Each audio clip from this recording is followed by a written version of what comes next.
Hi, good evening, members of the Planning Commission.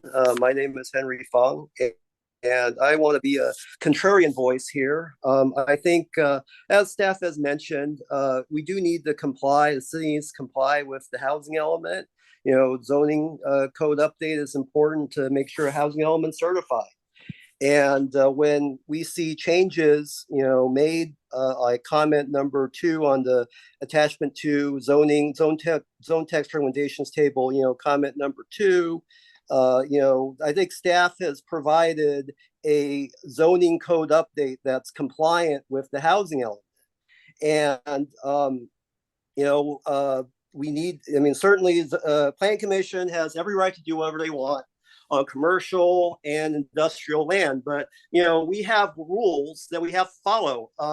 With the RENA, a commenter mentioned how they said the RENA numbers are being challenged by cities. Well, they're losing those challenges, and RENA laws were passed by the state. They're signed by the governor, which we all elected overwhelmingly. Our legislators have been elected by the residents of Alhambra and the other surrounding cities, and we have to follow those laws.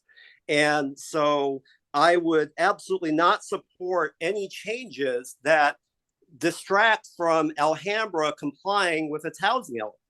And I want to kind of uplift those people who aren't able to be here.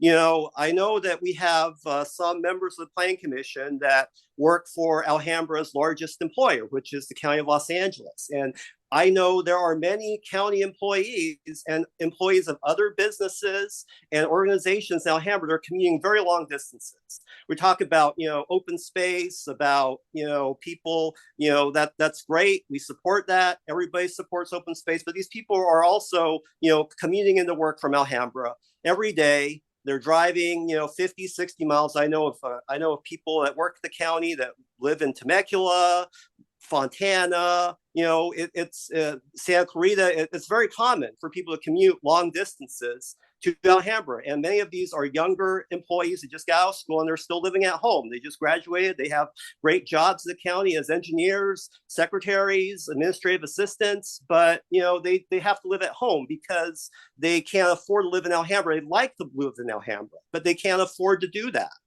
So we need to consider that we do need more housing. We need to recognize that we live in a country with private property rights. It's a capitalist country, and the Alhambra has addressed some of the affordable housing issues.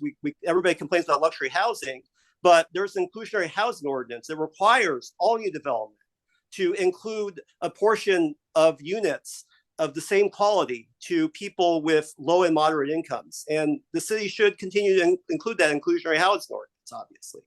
But we need to look at making sure that, we're not accommodating just people that already live here, but people who want to live here. And we also need to recognize that we have climate change goals we have to address.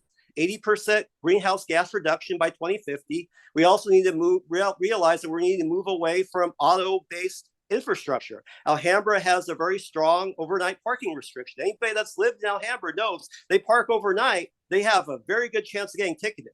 So I support, more housing and less parking. And if you don't build the parking, then nobody's going to pay $5 a night to park on the street. So we need more housing. We need to be compliant with the housing element. We need to follow our laws. And so I strongly support, staff getting us into that direction, getting a zoning code update in that direction that meets state housing laws, and oppose any changes to the Planning Commission that distract from that goal, so that Alhambra, as the City Council has mentioned, they're subject to the builder's remedy. They don't want to be subject to that, and we want to keep making progress so that Alhambra can choose what kind of developments they want and not be subject to the builder's remedy. Thank you. Thank you, Mr. Fung. We have one more speaker on Zoom, or who has called in? Point of order. Everyone has mentioned where they live. Does